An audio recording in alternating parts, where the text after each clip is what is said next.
ভারতবর্ষে ব্রিটিশ শাসনামলে ভারতের উত্তরের কিছু প্রত্যন্ত এলাকায় নদী ছিল কিন্তু সেতু নেই, নৌকা নেই, কিন্তু তখন মানুষ থেমে থাকেনি। তখনকার মানুষ নদী পার হতো বড় গরুর চামড়া ব্যবহার করে।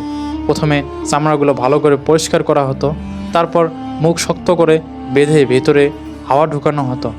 একেবারে বেলুনের মতো ফুলে যেত চামড়াগুলো। এই চামড়া একটার সাথে আরেকটা জোড়া দিয়ে কাঠের খুঁটি দিয়ে শক্ত করে বাঁধা হতো। তৈরি হতো একটি ভাসমান ভেলা বা নৌকা। মানুষ সেই ভেলার উপর বসে কখনো হাঁটু গেড়ে ধরে ধরে ধীরে ধীরে নদী পার হতো। আর আশ্চর্যের বিষয় হলো, নদী পার হওয়ার পর তারা হাওয়া বের করে দিত।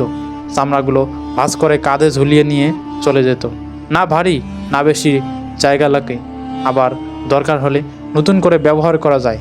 আজ আমরা যাকে বলি পোর্টেবল আর ফোল্ডেবল প্রযুক্তি, সেই চিন্তাটা মানুষ অনেক আগেই করে ফেলেছিল। এই গল্প আমাদের একটা কথাই মনে করিয়ে দেয়, উন্নত প্রযুক্তি আর সুযোগ না থাকলে মানুষ বুদ্ধি দিয়ে পথ বানায়।